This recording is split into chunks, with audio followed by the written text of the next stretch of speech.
Home, is there anything next? The art of self-leadership. I'm going to exert leadership over myself. I'm going to take charge of me. And it's usually, who do you have most trouble with?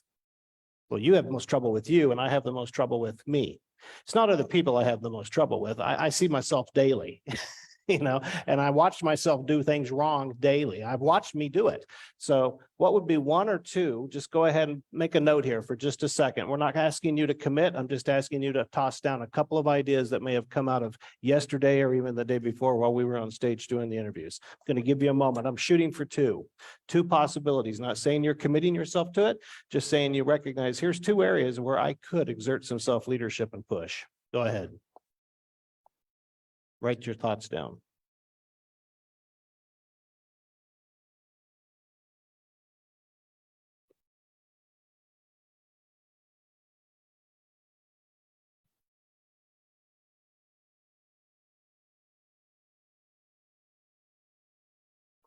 Got two?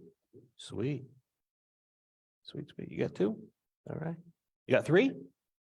Got two. All right, let me hear a couple. Willie, you care? Would you be comfortable sharing the one that maybe you think right now you'd start with? Scheduling time weekly. All right, starting the week. Yeah. Journaling daily, something I've always wanted. All right. I started off doing actually when you first planted. All right. There's a thing called a planner pad. Ask me about it later. It's the one I've used. All right. All right. All right. So anybody else? Nathan, do you have one or two? Yeah.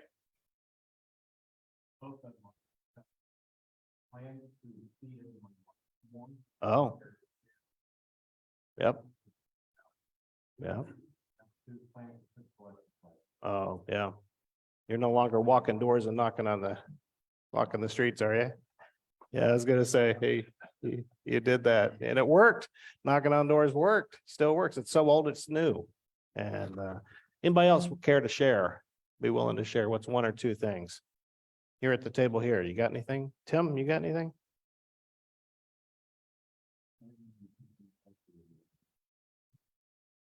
All right. Well, that's a big one, and I know I need to work on that too. Yeah, I wrote down yesterday, revisit the theme of grace. I so easily kick back into the old, have I done enough? I need to go back and just revisit some books that I read years ago on grace and let myself be reminded. Nick. Okay.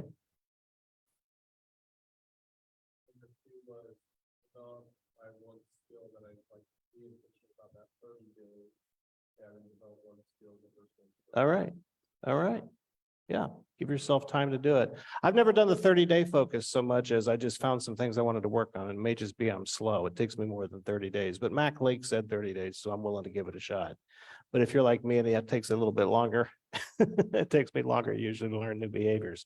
So here are some behaviors, some techniques, some things toward which I aspire that I think have been useful at 62, looking back over the last 30 years, which was really the main question I asked our guest speakers this week. It was 30 years ago, what did you start doing that really paid off? And so here's one: seeking good counsel. I'm not just seeking it, but inviting strong people to have a strong voice in my life. Not just inviting, but pursuing strong counsel, chasing strong counsel, finding them, cornering them, and bagging them, getting them to the point that I'm able to talk to them on a regular basis. Because it says in Proverbs, the beginning of wisdom is this: what? Get it. If you want wisdom, go chase it. If you want wisdom, go find it. You know, we have people that are willing to walk off into the woods, mosquito infested, bug infested, maybe snake infested woods because they're hunting something, but we don't necessarily hunt counsel. We don't hunt good wisdom. But if you want good counsel, go find it. So here's a question I have for you. Who's a strong voice in your life? Because here's what kills me. We went from a 30% retention rate with church planting as a movement nationally, and we added coaching, mentoring, and training. And all of a sudden we're at 85, 90, 95% retention rates across the country because somebody's got a coach and a mentor connecting with them. But I watched church planter after church planter reach the end of the Nexus sponsored coaching.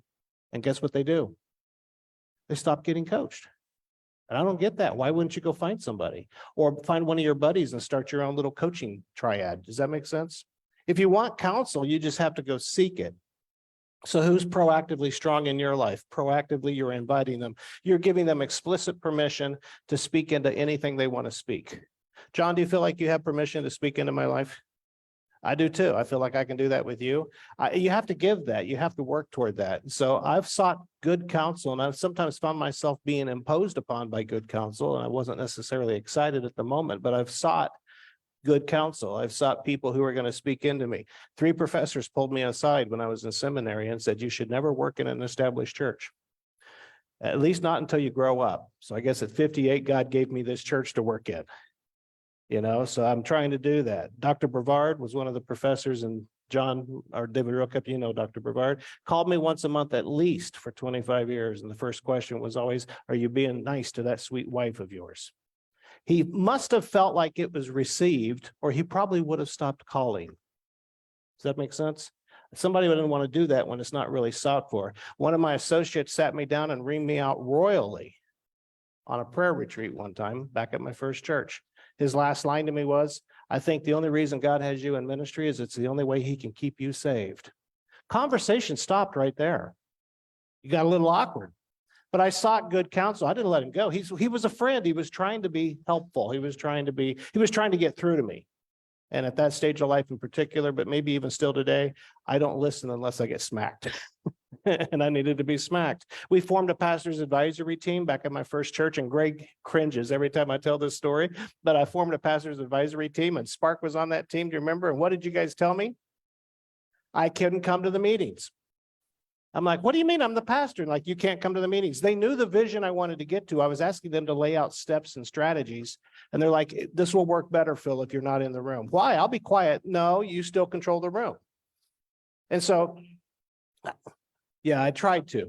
And yeah, I still had veto power over it. But that's when I was starting to learn. I don't have to be in a room to run it. You can still lead without having to be there, if you do a good job of vision casting. The point is, I had very strong leaders that were willing to go toe to toe with me, go directly with me, and it continued. I think I've shared with most of you the story about the guy that asked me out for coffee 3 weeks in a row at our second church plant. A guy named Bob Wren kept going out for coffee, and finally, why does he want to have coffee? We're not talking about anything. And he finally said, here's what I do for a living. He was a startup entrepreneur, and he was starting an HMO in Chicago of 96 dental practices they had purchased. They're forming a new HMO for dental practices. He goes, I'm in charge of this. He says, I see this church growing, and it looks to me like you need my help. Thank you. But by that stage of life, I was ready to receive that kind of an offer. My point is, good counsel's out there if you're willing to pursue it. We started our second church, and we still weren't receiving coaching and mentoring because my boss at that time in Chicago, his approach was, if you need coached or you need mentored, we've hired the wrong guy. Told me that directly. So I went out and hired my own. And I went to Barb and said, I want to spend $250 a month on a coach. I was thinking at the time I was going to have to really argue her into this because we were taking a pay cut and having to move to a more expensive community. And I want to spend $3,000 a year on a coach. And her immediate response was, oh, no, baby, you need that. That was not what I wanted to hear. I wanted to have to argue this thing into existence. Now, the good news is there were people in my life. One of them's right over here walking around. He found out I had hired a coach and it was going to cost me $250 a year and a month, and Spark paid for it. Thank you. You put a good counsel in my life, a guy named Tom Clegg, and then later Steve Ogney. And then later when Spark came on board, I hired Steve Ogney to coach Spark because I wanted him to get good counsel. Is this making sense? If you want good counsel, what do you have to do? Seek it, pursue it, chase it down, tie it up, and bring it home. Moved out to California, and I found myself for 5 years working with leaders that were 15 to 25 years older than me, and I was the young buck. Roger Gibson, Dean Pence, Marcus Bigelow, Dan Converse, older guys. I learned how to sit through meetings that went on and on and on because they had to talk things through. And I was learning how to lead by watching older leaders. And today I have my board. I have a board that I got to choose. I had the distinct advantage of forming this ministry with a board of directors, none of whom were pastors. It was a distinct advantage. They were business guys who knew how to run things. I didn't want pastors who were nice. I wanted business guys who knew how to run things. So I'm wanting to hire Spark, and I called my board chairman that year, and I was talking him through it, and I needed to hire a director of operations. He asked me a couple questions, and then I just kind of shot out, Well, I'm looking through my executive limitations, and per what you've put in writing that I can't do, I can do anything that's not told I can't do. If I'm looking at this right, Dale, I don't have to ask your permission or the board's permission to hire Spark. And there was a pause, and this Midland, West Texas oilman said quietly, or I could call a board meeting and we could write another executive limitation. And I'm like, okay, I knew I needed to bring this to you so you guys could speak into it. They needed to meet you and spend some time with you before they were ready to say, this guy can run the organization. My point is, there are strong leaders around us. And I shudder at the idea that you guys are not seeking them. They're not chasing them. My team here at Nexus, my eldership here at the church, probably one of the strongest, and you guys probably know this if you've been around her, one of the strongest leaders, people I've ever known is my wife. She's the one person I don't mess with. I think she can take me. She finds ways. She plays dirty. Find good counsel. Seek good counsel. I've got John and David. I mean, my point is, you need good counsel. Who's a voice in your life? Find a voice in your life. What's the difference between coaching and mentoring? Can somebody help me help out here? You got coaching and you got mentoring. What would be the difference? Coaching focuses on the project. Mentoring focuses on the person. A coach will call and say, is it getting done? Did it get done? Have you met the deadlines? The mentor's calling and asking, how are you? How's your wife? How are the kids? What's going on in your spirit right now? I think we need one of each, because most people gravitate toward one or the other. When I was younger, I gravitated almost exclusively toward the coaching. The older I get, the more I find myself less and less interested in the coaching topics. I'm much more interested in the person topics. Does that make sense? I have to find those people. And one of the most important days of my life was when somebody had me take a sheet of paper like this and write coaching and then mentoring and look for what would be an area of my life right now I could get coaching on that would severely help me. And what's an area in my life right now that I could get mentoring on that could be a real key help to me. Does that make sense? First time I did that, I had a daughter who was about ready to go into puberty. And it dawned on me that 3 of my coworkers in California had each raised 3 daughters successfully. I knew who to go talk to. Barb and I set up dinner appointments, talked to all 3 and their wife, and asked for counsel and advice on how to handle our daughter, who was a handful. Is this making sense? So as you're thinking about what are we going to go home and do for the next 30 days, you could think about a coaching need, you might think about a mentoring need, or you could say, I want one of each. I need mentoring on this and coaching on this. But the issue is seek good counsel. This is a core value of mine. I'm going to show you later a dashboard I did. But I wrote my first life mission statement when I was 29, 30 years old. Spark was part of that. You did too. I remember we did that together. And then I spent the next 10 years articulating, these are my core values or the impulses that I want to drive my life. And over those 10 years, I actually wrote out a paragraph. This is sort of my little personal pep talk I read to myself about once every week or maybe 2 weeks. One of them is accountability. I want to maintain deep, close accountability relationships. I need close relationships with other men in which I am transparently accountable. This fulfills the command to confess our sins to one another and pray for one another. As such, I create and maintain groups with trusted companions. In these groups, I inhale chunks of scripture and exhale our sins, concerns in order to pray for one another in what Wesley called close conversation, not distant conversation, up close, maybe even uncomfortable conversation. Is this making sense? That's my little pep talk to myself. Do I do it consistently? No. This is what I aspire to do. Also, coaching and mentoring. Leaders are the legacy. I intentionally coach and mentor emerging leaders. They're my legacy, not the ministries they initiate. I'm nurturing tomorrow's leaders today. Now, I would advocate it's worth it to you. It's worth it to your people. It's worth it if you want to have the strong finish that Robbie was talking about. Get good counsel. Your coach here at Nexus will work with you, but you need more. You need to find counsel. Whatever you have to do, go find counsel. That's number one. Number two, another thing I aspire to do is I aspire to be a perpetual student. I want to be a lifelong learner.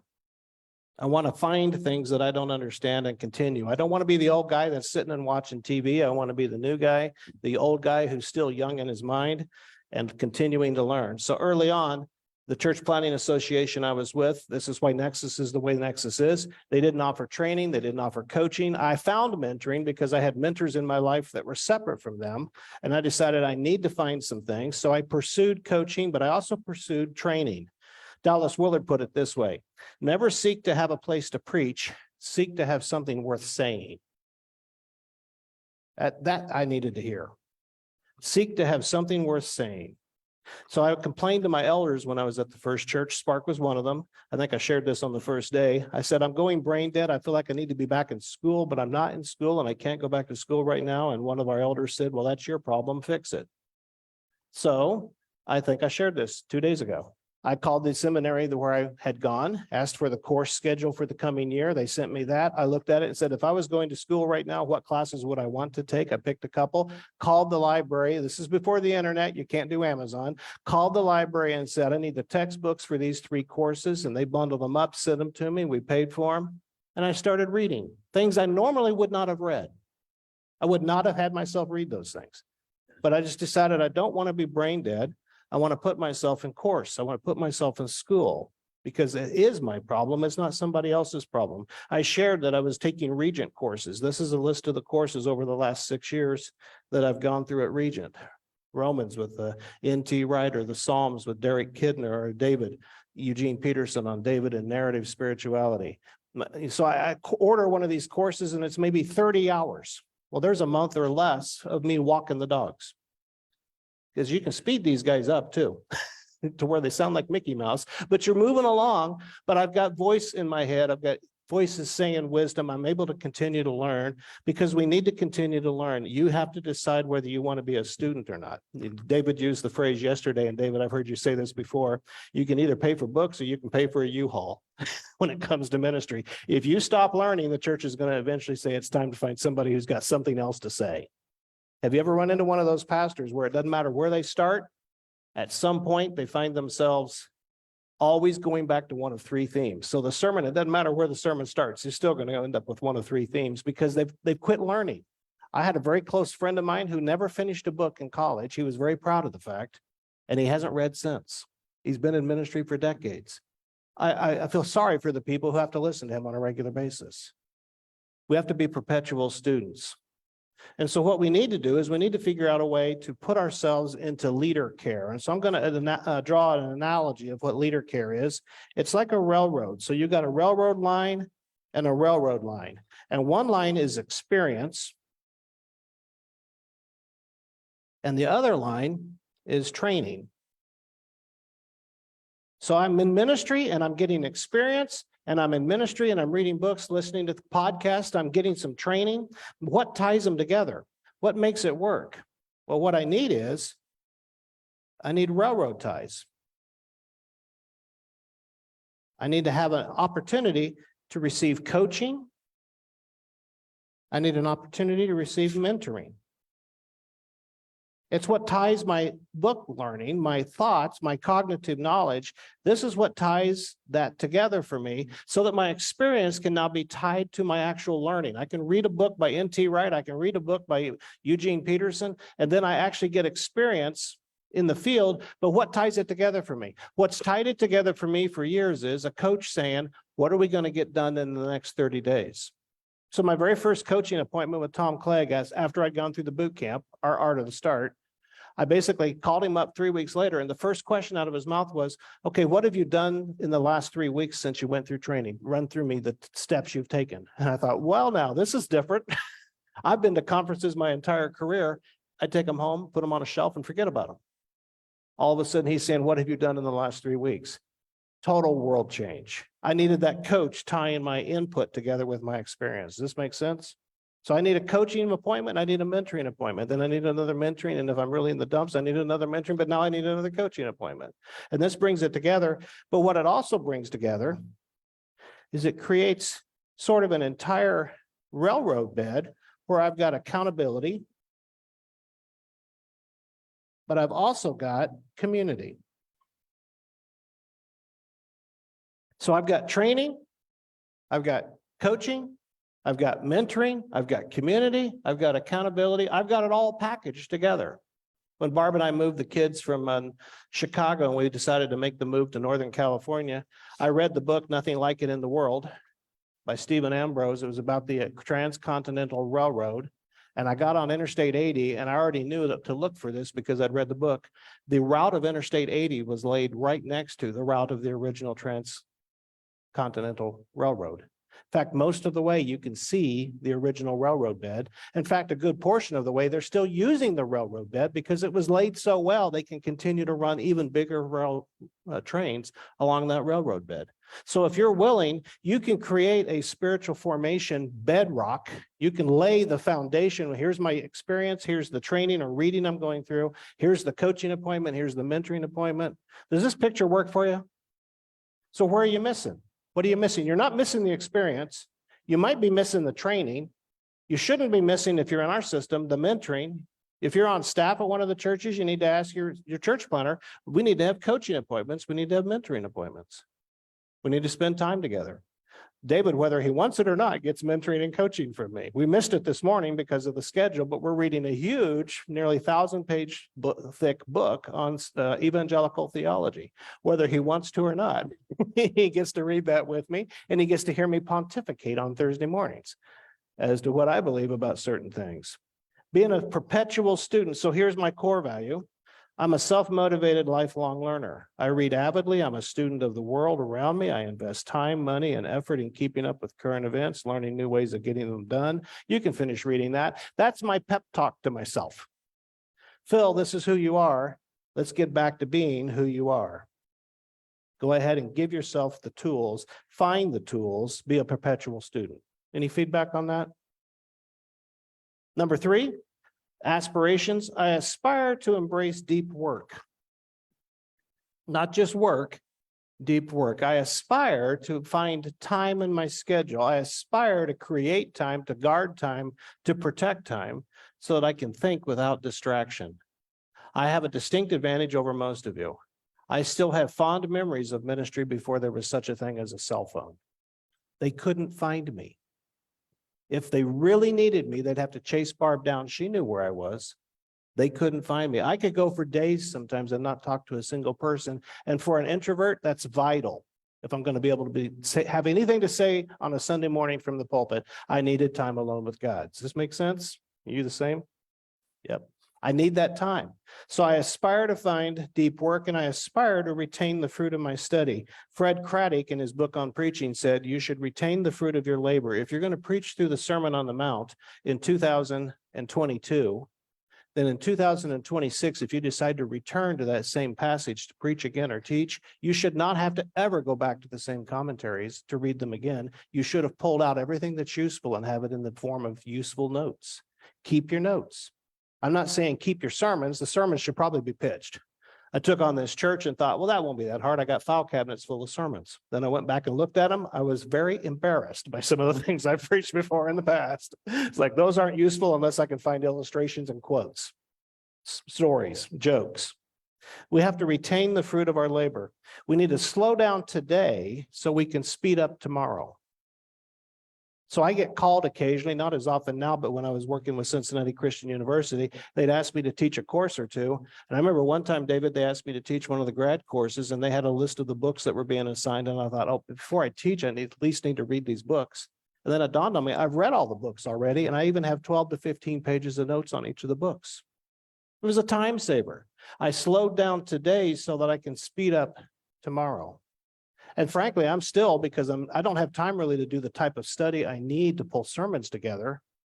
I'm still living off of study that I did from years ago as I preach here at this church today, because I'm able to go to my notes. Back when I was in college, a professor named David Roadcup, who is my youth ministries professor, was harping on us about this theme called discipleship.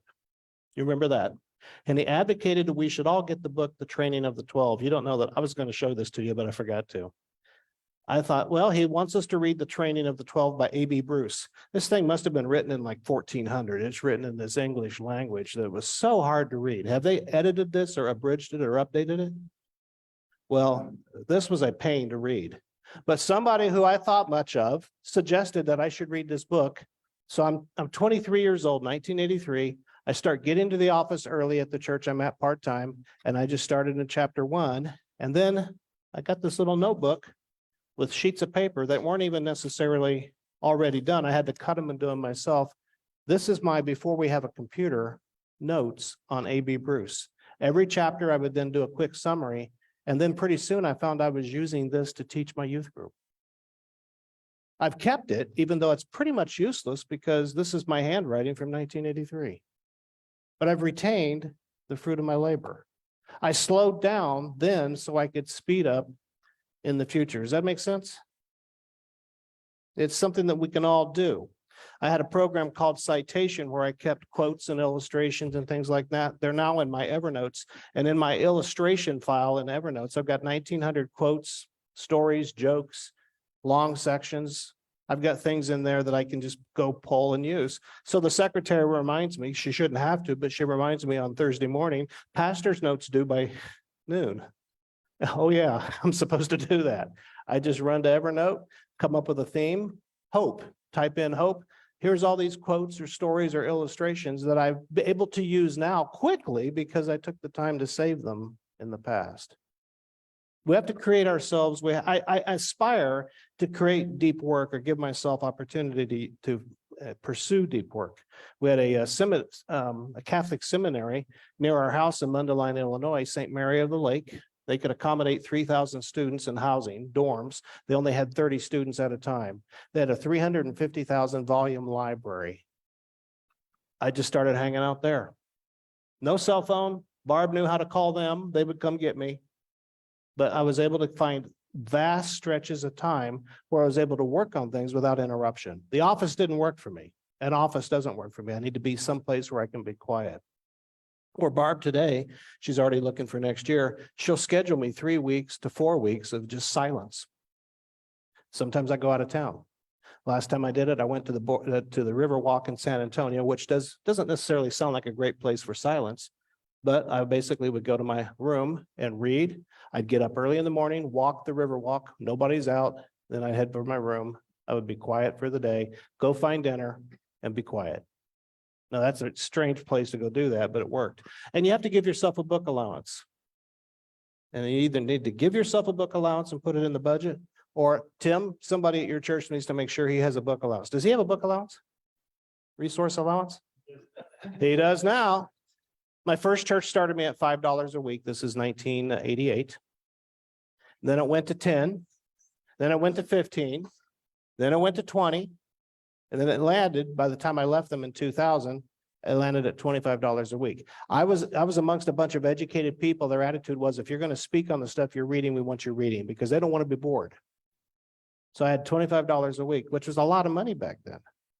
And I pretty much can spend anything I want to. In fact, we had a book allowance here at this church, but the elder who's in charge of the finances told me about a year and a half ago, because I'm not blowing a whole lot of money, he goes, you can just buy whatever you need.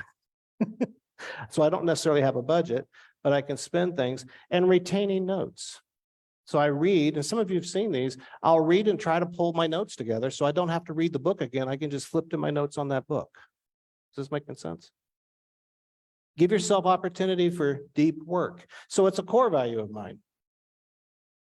I'm faithful, I'm a systemic in my study of God's word. I set aside regular and significant chunks of time for intentional study. I'm intentional and deliberate about it. I make time for ongoing personal devotional reflection, the study of core items in my life and ministry. Because Eugene Peterson puts it this way: if you're in ministry, your commodity is words. If you're a roofer, your commodity is these shingles. If you're a carpenter, your commodity is lumber. We are workers in words and concepts and ideas. And you've got to find deep opportunity to dive, undisturbed, undistracted, uninterrupted, into deep work. I advocate this for you. Now, some of you I know don't like it as much as I do. I'm the introvert. This is candy for me. Tell me I have to go knock on doors of strangers. You're killing me. Tell me I need to go be by myself and read some books. Thank you. I have to force myself to be extroverted. You need to force yourself to be a reader if you're not already that by nature. Number 4 would be I pray the prayers. And I appreciate some of you have said that you kind of wished I would have done a psalm while we were together, but I do them almost every time we're together. What's that?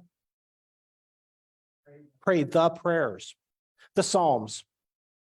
Acts chapter 2 does not say they prayed, it says they prayed the prayers. They devoted themselves to the apostles' teaching, fellowship, breaking of bread, and the prayers. Leave the word the in there, because it's not just they got together and did extemporaneous prayer, which I'm sure they did, but they let the prayers of Scripture guide their prayers. When Jonah was in the belly of the fish, he made up a prayer, and where did he steal all the words from? The Psalms.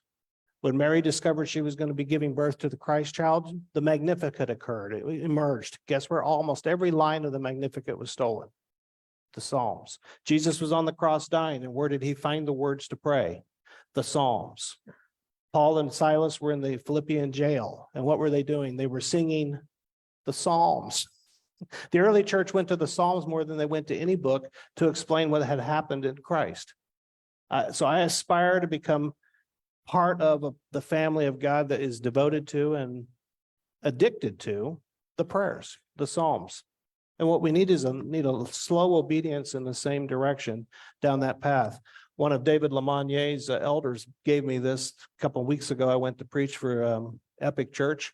This is the Psalms in 30 days. It's a new thing. They put together a morning, an afternoon, and an evening reading, sort of a lectionary type approach to reading through the Psalms. Because if you try to read the Psalms in 30 days and you're doing one a day or 5 a day, at some point you're going to hit Psalm 119 and discover, I can't do this. So he divides it up to where you have an equal amount every day, in a morning reading, an afternoon reading, and an evening reading. And you've probably already picked that up with you. You've been here before. I really like the Psalms more than any other area. Number 5, I try to manage me, and I obsess over time management. Now, again, I'm telling you things I aspire to. I aspire in different layers of effectiveness. I can do time management really well for a few weeks, and then I just kind of fall off the wagon. It's like I'm an alcoholic for wasting time. I like wasting time, but I don't want to waste time, but I enjoy wasting time. So I work really hard at trying to make sure that I obsess over the time management. In 2 Peter chapter 1, Peter talks about those who do these things will avoid being ineffective and unproductive. Boy, I would hate to end my life and have somebody say he didn't finish well, he was ineffective and unproductive. That would just be a killer for me. I could end my life and have somebody say he was a jerk. I could live with that. He was sometimes rude. Yeah, I can live with that. He was ineffective. That would kill me. That's just my personality. And so I obsess over my use of time. I used to use a Franklin planner. Anybody here ever use a Franklin planner or a day timer? Anybody been through the training with Franklin planner? I've been through it 5 times. I keep going back. Well, I took Megan one time. I wanted my daughter to learn how to actually, before she went to college, learn how to control her time.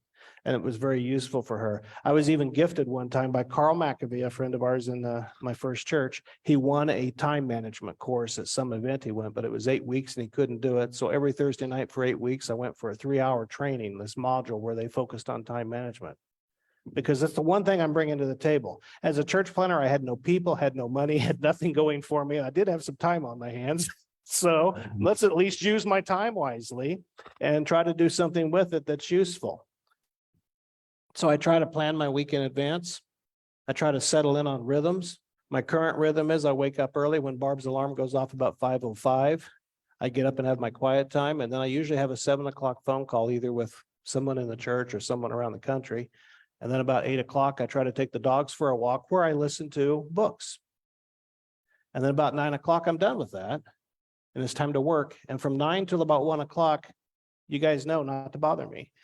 Because I try never to schedule anything from 9 to 1 o'clock if I possibly can, because that's the best time for me to think. It's the best time for me to work on projects. And then the staff will oftentimes come in and put things on my calendar for the afternoon, because that's when I'm on the phone with people. Because if I'm not on the phone with people in the afternoon, I'm going to be going brain dead. I can't study very well in the afternoon. If I'm going to study, it needs to come in the early morning. That's just the way my body works.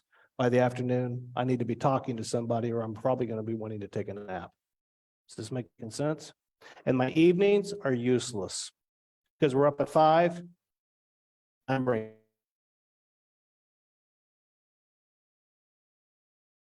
I'm not much use. Although the elders still want to have meetings, but I'm brain dead like they are. So we cancel each other out, just teasing. And my current passion is to do deep work and cut the clutter out of my life, but I'm working at it and I'm not necessarily good at it. But I aspire to be a strong user of my time. I also aspire to live out of my calling, number 6. Andrew, I'm stealing your word. Where are you, Andrew? I chase clarity all the time. I love your idea of what you call your ministry, the Clarity Project, doing the vision frames, doing the God dreams, doing unique. I chase clarity all the time. Spark and I felt inspired in 1989, 90 to write out a life mission statement for ourselves. And so I did. I worked on one and he worked on one, and we came up with a sense of life mission. And then I spent the next 10 years working up these aspirational values that I've given you a few quotes from.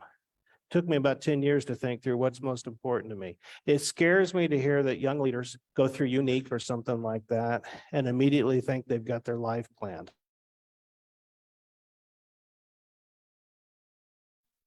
I never had my life plan. I did not know California. I did not know working at this church was ever in the plans. This was a total shock to me.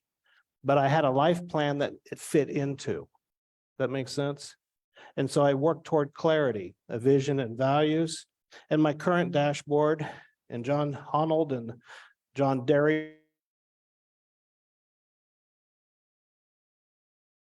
suggested I share. Greg geeks out over the weather. I geek out over having a dashboard. So I have this in my PDF, and it's in my iPad here for me to review on a regular basis. My life mission, there's a mission statement for what I want to accomplish, my desired legacy. My values are the impulses that drive me. I come back and visit that on a regular basis, and my own sense of what I'm best at, my brand. Robbie, I was talking to you about the job description changes.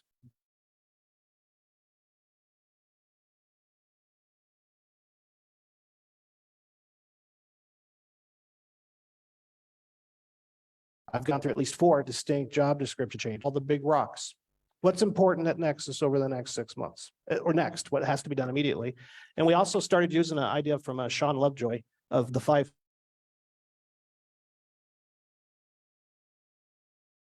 pillars, 5 questions, priorities that would generate the most momentum. What are 4 behaviors that would help me achieve those priorities? What are 3 organizational decisions that need to be made? What are 2 courageous conversations I need to have? How do I do this? And then I have the same thing for my church. I don't think I've ever showed this to the elders, Mike, but I run my own little list of here are the big rocks that need to be dealt with at the church. And these are the list.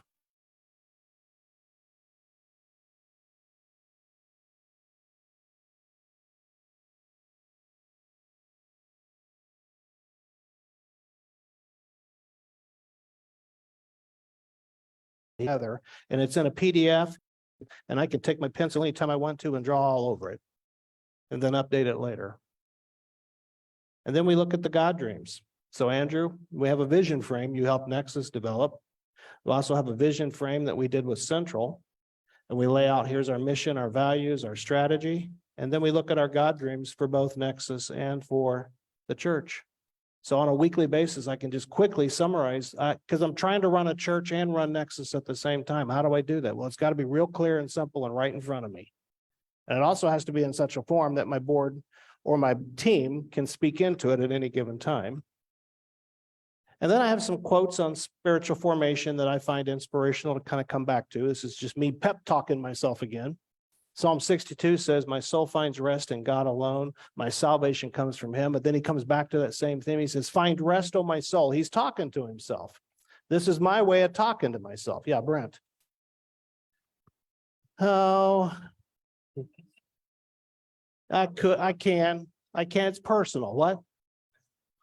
Yeah, it's kind of personal. And I've always, John Derry said I should share this. I've never really shared this much because it makes me look like a total geek, partially. Also because people could read this and think, who does he think he is? Well, I don't think I'm anyone but great. I just feel like I should take a shot at this. Does that make sense?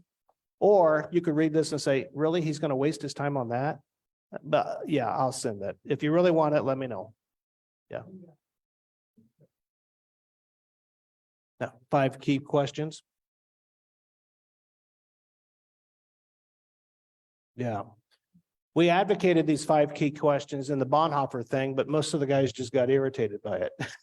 And I tried to get Greg to do this for a while, but Greg really doesn't need it. He just needs a yellow pad and the number 2 pencil, and he figures out how to make things work. So I'm not trying to have Greg do it my way, because Greg gets everything done his way.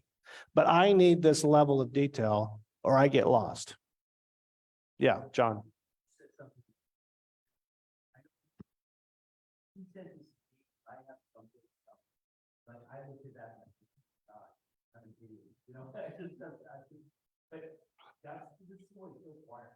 It took 20 years for it to get to this form. Yeah.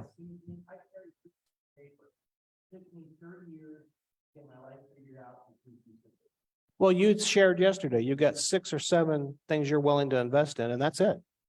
That's this. Those are your big rocks.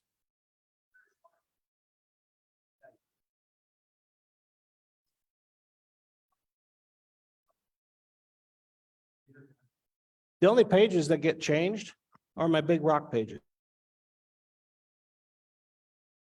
These the first page never changes. This is who I am. Maybe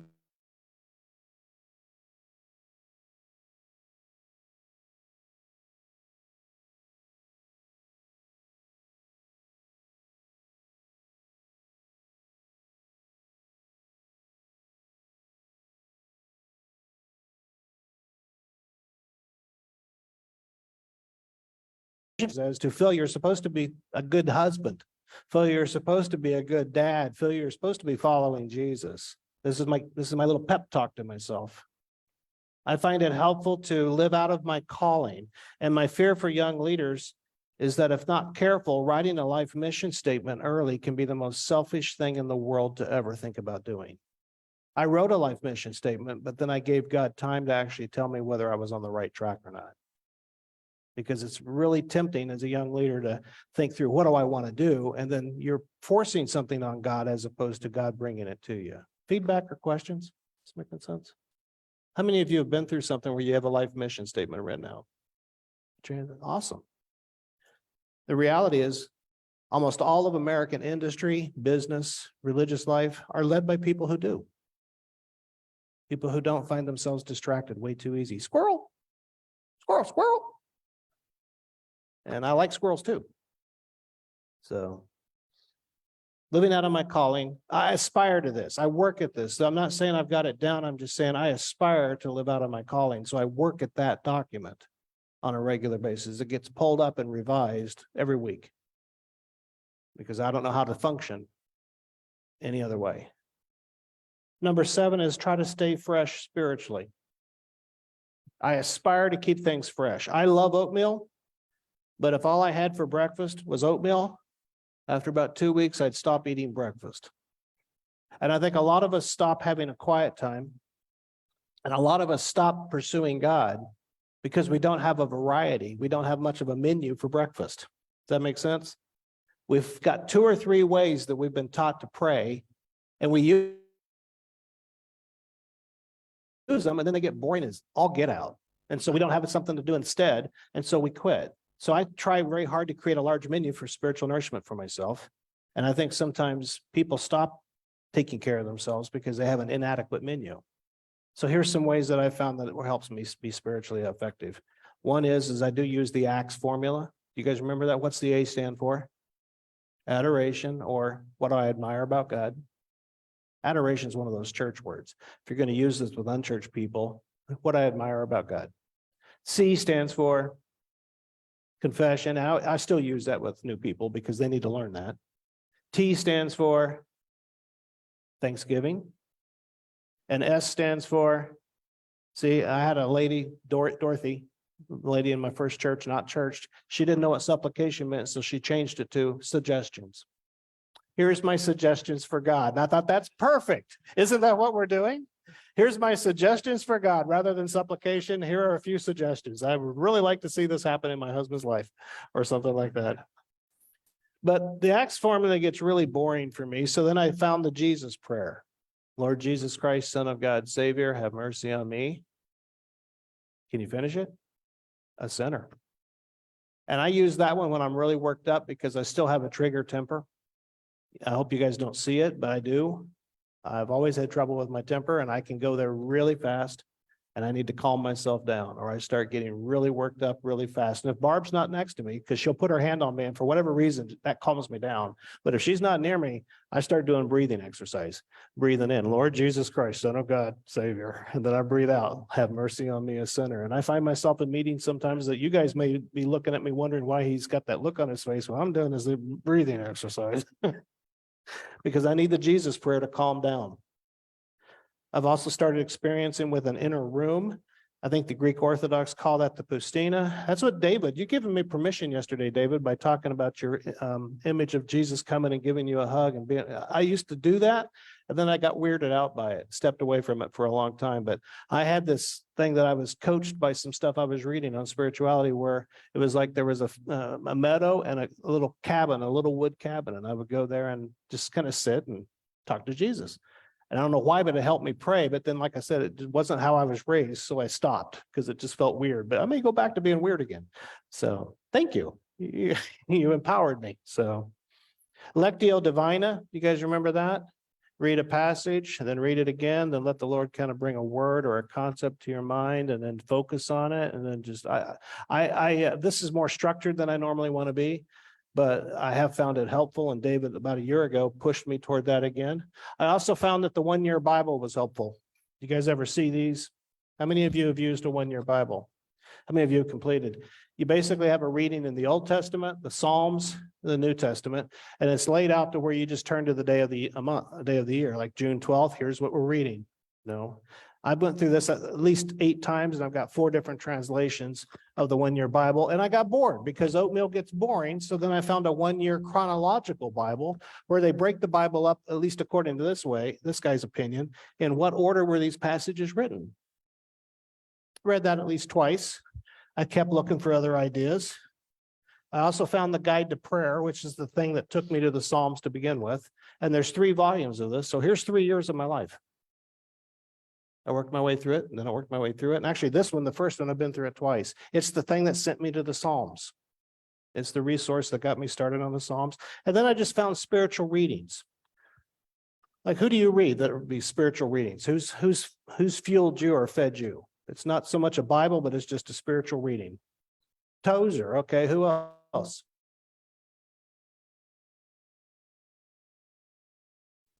Podcast. What? Henry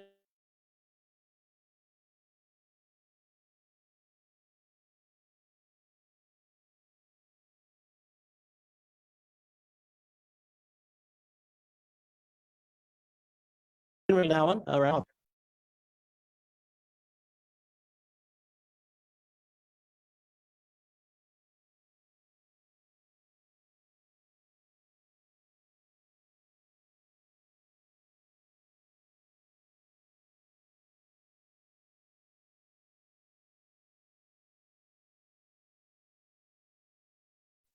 It took me about 3 months to read through every one of them, and they'd have a different way of saying it in the older translation. And I took my pencil and wrote those in, but they also had woodcuts through the older translation. And as I was reading, I would cut out the woodcuts and glue them in mine or tape them in mine. This became a 3-month fascinating little journey. I'll go back through it again, but at some point I'm going to get tired of the oatmeal that I've got. I'm going to go looking for a different kind of breakfast, Canadian bacon. Yeah, I'll do this for a while. My point is I aspire to keep my spirituality fresh, so I'm constantly looking for something. My wife says I'm ADD. I've never been tested. I just got spanked a lot when I was a kid. But I'm looking for things like Frank Laubach, Francis de Sales, C.S. Lewis, Richard Mulholland. He was a professor at the Wesleyan University at Asbury. Richard Foster got talked about. Dallas Willard feeds me. Eugene Peterson, anything by Peterson has fed me. N.T. Wright, the Wesleys. I got into life transformation groups. We call them chat groups here at the church. We sit down with 2 or 3 guys. I'm in 3 of them right now at the church. I got 12 hours a week to give to the church. The most important thing I can do is meet with leaders, face-to-face, small groups. There's 3 of my 3 to 4 hours a week get spent in that, and small life transformation groups. Journaling. I just get one of these journals And I just journal. I don't journal faithfully, but I journal when I feel like the need to, or when I feel like God's giving me a word or prompting, I go find my journal and I write it down. Deep friendship, making sure that there are friendships that are around me, that I have people around me that I can talk to. You know, Spark and I had breakfast for 10 straight years. Really helped me to start looking at a passage as to what do I like about here? What don't I like here? What's it telling me about God? What's it telling me about me? And well, how do I need to obey this reading I'm doing in Second Chronicles right now? Because that's where I'm at in my reading. The Psalms, the study, I continually work on those. And then Psalm memorization. I've had several of them memorized, but I can't retain them all at the same time. So it helps me to know where they're at, but I don't try to do them by memory all that often. Or reading the Psalms at a pace of 5 per day. Or one of the best things I ever started doing, this is probably my most prized possession, is this is my own little best of journal, where any quote or idea or a real strong sense of God's leading in my life, I've written it in here. It's about a third of the way filled up, so you don't get in here very easy. But this is my collection of the best quotes I've ever found, best ideas I've ever run into, and they're all in one place. So some days I sit down and I don't know what I want for breakfast. I just open this up and start flipping until I find something that spoke to me before. It's all here. I could do it in Evernote, but there's something about handwriting it that makes me retain it. What else have I forgotten? What else might you add? I gave you a pretty good list. What do you find that's a good breakfast for you? There's a book by Ken Fuller called A Handbook on Prayer. Okay. It turns scripture into prayers. Oh. It has about 90 days worth. Okay. And I don't necessarily use it all the time. It's like you said. Yeah. After a while, it gets boring. Yeah. He has a very specific way to go through praying. Yeah. And then he gives you suggestions based on the scripture of things you could be praying. Yeah. See, Eggs Benedict is amazing, but Eggs Benedict for 3 straight weeks, I'm going to throw up. So I need a variety of things. That may just be me, but I know that there are, people in the monastic tradition that do the same blasted thing every day for the rest of their life. I don't know how they do that. I can't do it. So I'm looking for a variety. Yeah. So shoot me that reference. Yeah. What else? What other things do you find make for a good breakfast spiritually? David, what have I missed? Or John, what have I missed? Anything else? Ideas that are useful for you? I know you go swimming. I don't think you're just swimming and thinking about, TV or shows or something like that, Netflix.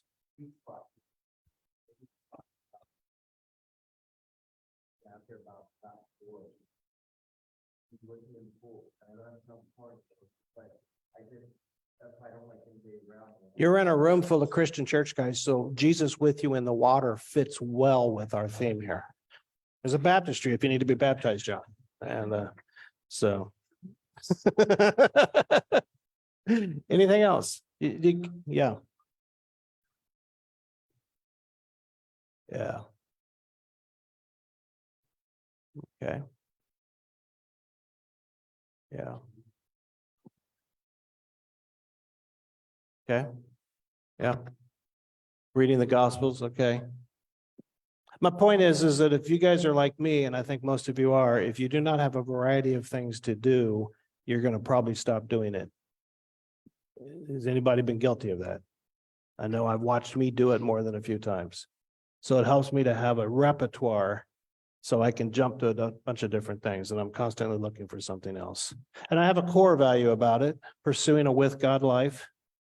I'm going to go ahead and read this one. I practice and model spiritual practices. Since I believe Christ intended his followers to actually live as he lived, building our lives around the practice of listening to and responding to the Lord's immediate promptings, I accept the challenge of incorporating spiritual practices into my life. Through these practices, I open myself to God's conversational leading and direction. I have more than a Bible. The Bible's my guide, but I have more than a Bible. Through them, I train my body and soul to be the servant of my spirit, heart, will. Through them, I deliberately seek to do what I can to address and fix the broken parts of me, relying on God's grace to do for me what I cannot do for myself. I seek to model the practices for others along the way so as to enter into mutual dialogue, training, encouragement in these practices. I want to dive deeper than a spirituality of dogma or a spirituality of perpetual seeking. I'm seeking a spirituality of practice, in which faith has roots and wings. It's grounded and yet fluid. I long to be rooted in the historic Christian faith once for all delivered, while at the same time having wings to explore and play. I'm aspiring to this. I'm not saying I got it down, but David started out with the inner life and the nurturing of the inner life. John Derry talked about the level 5 leadership from 2 different leaders, then the soft skills that need to be in place for us to be able to be the kind of leader we want to be. John came and he talked about the 7 habits of highly effective people from a very Christian perspective. And I'm just saying these are 7 things that I aspire to. I'm working at that I would encourage you to give some thought to in your own life. How can you incorporate these things into your own life? Now, I will share one thing I wish I had done more of that I was terrible at, having hobbies. People will ask me occasionally, what are your hobbies? And well, at any given day, I wake up and I have like 5 jobs. Those are my hobbies, but that's not a good answer because the day's going to come when I'm no longer responsible for those 5 jobs. And I watched my dad reach a stage in his life where he could no longer do what he did for a living and he didn't know what to do with himself because he had no hobbies. So I'm working to develop hobbies, and that maybe needs to be number 8. But I would say I sort of aspire, but I really haven't had any follow through on hobbies like learning how to do a forge or something like that, how to work with metal.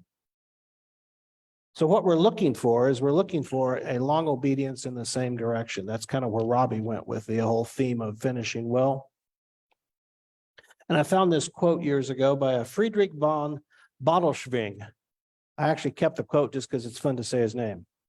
But look at the quote here. He says, I beg you, don't look upon this parish or this church planting. Don't look at Ardmore as a stepping stone, but rather say, here, I'll stay as long as it pleases God, if it be his will until I die. And for somebody like me who likes to do something new every day, this is a tough prayer. Look upon every child, your confirmants, you're responsible for. Every member of the congregation as if you have to give an account for every soul on the day of the Lord Jesus. Every day commit all these human souls from the worst and weakest of hands, namely your own, into the best and strongest of hands. Then you'll be able to carry on your ministry, not only without care, but also with joy overflowing and joyful hope. This became a key. I found this in the 1990s, early 1990s in Leadership Journal. They would throw quotes in sometimes just in the column of a page, and I pulled it out because, and I'm not exaggerating, I have about at least once a week an instinct to want to go do something different. It hasn't gone away. It's stayed. It's just my instinct. But I know better than to let my instincts run. Does that make sense? Besides that, if I want to stay married, that ain't going to work. That's not a bad buffer. But I needed to be challenged to look upon my parish, not as a stepping stone or the next thing, but this is where I'm called. I'll stay here until he releases me. If I'm going to do that, I have to aspire to some behaviors that will allow me to do that. So I want to challenge you at your table there for a moment. Think through, what are the 1, 2, or 3 behaviors that need to be in my list of the next 30 days?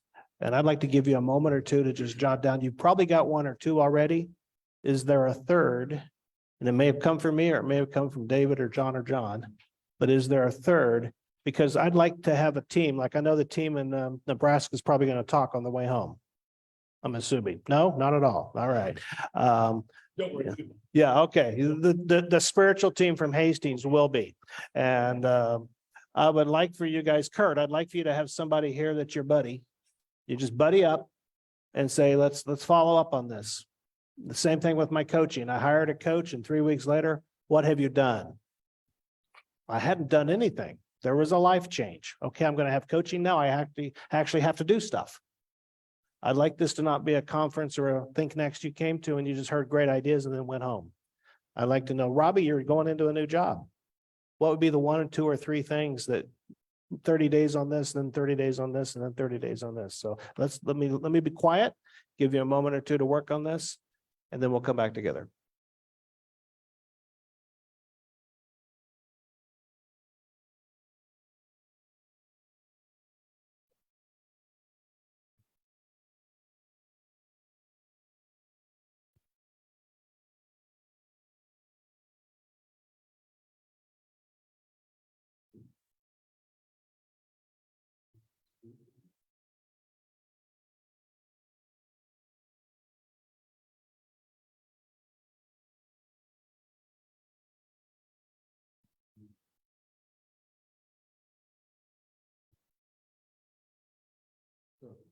All of them.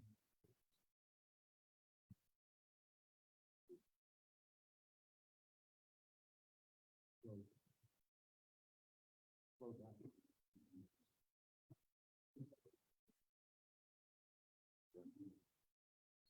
I will.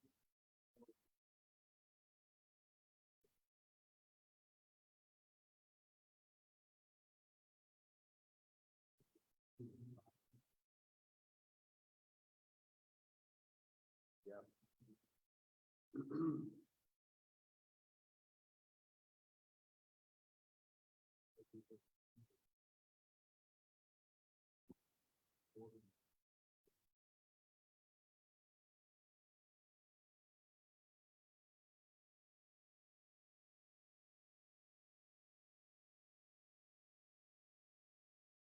Yeah, yeah. Good, we're not sitting on. Like, we literally read this out. See a lot of One of the, like, the thing that I like is that I keep waiting for whatever. Like, I hate more than that. Like, you know, I just do this anymore. Like, there's a fight about that. So I can hand more responsibility on to the kids. That's not gonna go with the food. Like, I'm just waiting for things to be done. They really wrestle with it. I'm like, what else? Not a problem. Like, that's what I know. It's like,